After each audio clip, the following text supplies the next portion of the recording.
ನಿನ್ನೆಯಿಂದ ರಾಜ್ಯದಾಗ ಹಿಜಾಬ್ ಮತ್ತೆ ಚರ್ಚೆ ಆಗ್ತಿದೆ.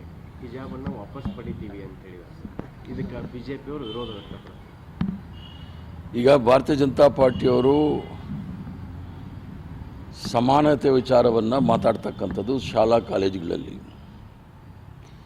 ಸಮಾನತೆ ವಿಚಾರ ಬಂದಾಗ ಅವರು ಸಮಾಜದಲ್ಲೂ ಸಹ ಸಮಾನತೆಯ ಬಗ್ಗೆ ಮಾತಾಡಿದಾಗ ಅವ್ರಿಗೆ ಈ ವಿಚಾರಕ್ಕೆ ಗೌರವ ಸಿಗುತ್ತೆ. ಸಂವಿಧಾನದಲ್ಲಿ ಅಡಕವಾಗಿರ್ತಕ್ಕಂಥ ಸಮಾನವಾದ ಹಕ್ಕು ಅಂದರೆ ಆಹಾರ ಮತ್ತು ಉಡುಪು, ಇದರ ಹಕ್ಕು ವೈಯಕ್ತಿಕವಾಗಿ ಪ್ರತಿಯೊಬ್ಬನಿಗೂ ಸಹ ಇರತಕ್ಕಂಥದ್ದು. ಅದರ ವಿಚಾರದಲ್ಲಿ ಈಗಾಗಲೇ ಹೈಕೋರ್ಟ್ ತೀರ್ಪು ಬಂದಿರತಕ್ಕಂಥದ್ದು, ಸುಪ್ರೀಂ ಕೋರ್ಟಲ್ಲಿ ಇರ್ತಕ್ಕಂಥದ್ದು. ಆ ಸುಪ್ರೀಂ ಕೋರ್ಟಲ್ಲಿ ತೀರ್ಪು ಬಂದ ನಂತರ ಪಕ್ಷ ತೀರ್ಮಾನ ತೆಗೆದುಕೊಳ್ಳುತ್ತೆ.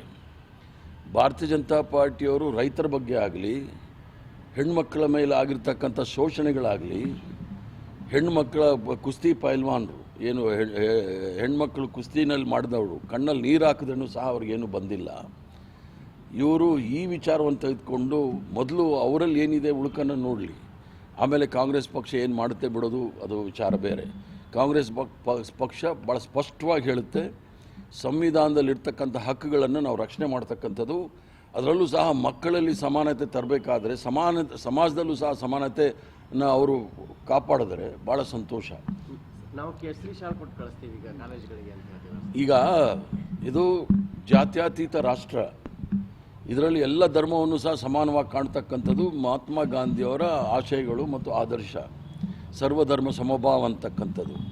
ಭಾರತೀಯ ಜನತಾ ಪಾರ್ಟಿಯವರು ಗೋಡ್ಸೆ ಅನುಯಾಯಿಗಳು. ಆದ್ದರಿಂದ ಅವರಿಂದ ನಾವೇನು ಇದಕ್ಕಿಂತ ಹೆಚ್ಚಿನ ಏನು ನಿರೀಕ್ಷೆ ಮಾಡಲಿಕ್ಕೆ ಆಗೋದಿಲ್ಲ. ಹಿಜಾಬು ಮತ್ತು ಬುರ್ಕಾ ಭಾಳ ವ್ಯತ್ಯಾಸ ಇದೆ. ಹಿಜಾಬ್ ಅಂತಕ್ಕಂಥದ್ದು ಈಗಾಗಲೇ ಹಲವಾರು ಶಾಲಾ ಕಾಲೇಜುಗಳಲ್ಲಿ ಅದು ತಲೆ ಮುಚ್ಕೊಳ್ಳೋಕೆ ಮಾತ್ರ ಮತ್ತು ಎದೆ ಮುಚ್ಕೊಳ್ಳೋಕೆ ಆಗ್ತಕ್ಕಂಥದ್ದು ಹಿಜಾಬ್. ಬುರ್ಕಾ ಅಂತ ಹೇಳಿದ್ರೆ ಸಂಪೂರ್ಣವಾಗಿ ಮುಖ ಕಾಣದೇ ಇರ್ತಕ್ಕಂಥದ್ದು. ಶಾಲಾ ಕಾಲೇಜು ಕಾಂಪೌಂಡ್ವರೆಗೂ ಬರೋವರೆಗೂ ಬುರ್ಕಾ, ಆನಂತರ ಹಿಜಾಬ್ಗೇನು ತೊಂದರೆ ಆಗಬಾರ್ದು ಅನ್ನೋದು ನನ್ನ ಭಾವನೆ. ಸುಪ್ರೀಂ ಕೋರ್ಟ್ ಏನು ಹೇಳುತ್ತೆ ಅದನ್ನು ನಾವು ಮುಂದೆ ಏನು ಮಾಡಬೇಕು ಅನ್ನೋದು ಪಕ್ಷ ಯೋಚನೆ ಮಾಡುತ್ತೆ. ತುಷ್ಟೀಕರಣ ರಾಜಕಾರಣದಲ್ಲಿ ದುಡ್ಡು ಮತ್ತು ಅಧಿಕಾರನ ಅನುಭವಿಸ್ತವರು ಕಾಂಗ್ರೆಸ್ನವರಂತ ತುಷ್ಟೀಕರಣ ಮಾಡ್ತಕ್ಕಂಥದ್ದು, ಬಹುಸಂಖ್ಯಾತರ ತುಷ್ಟೀಕರಣ ಮಾಡಿ 10 ವರ್ಷದಿಂದ ಅಧಿಕಾರವನ್ನು ಇಟ್ಕೊಂಡು ಹಿಂಸೆ ಮತ್ತು ಸುಳ್ಳನ್ನು ಪ್ರಚಾರ ಮಾಡ್ತಕ್ಕಂಥದ್ದು ಅದು ಏನು ಅಂತ ಅವ್ರನ್ನ ಕೇಳಬೇಕು.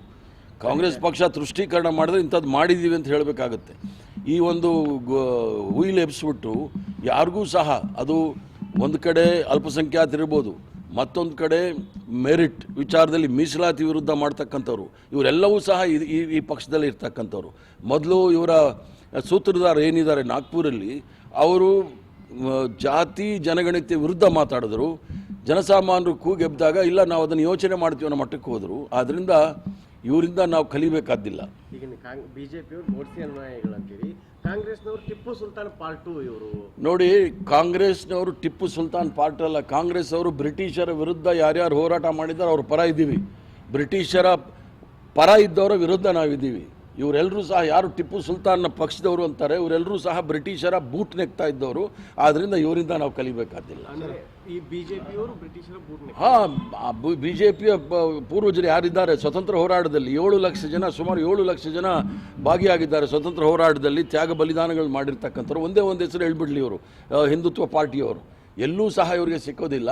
ಇವರೆಲ್ಲ ಬ್ರಿಟಿಷರ ಬೂಟ್ ನೆಕ್ದವರು. ಇವರು ನಮಗೆ ಹೇಳ್ಕೊಡೋದು ಬೇಡ, ನಾವು ಟಿಪ್ಪು ಸುಲ್ತಾನ್ ಫಾಲೋ ಮಾಡ್ತೀವಿ, ಇನ್ನೊಬ್ಬರು ಫಾಲೋ ಮಾಡ್ತೀವಿ ಅಂತ ಹೇಳಿ.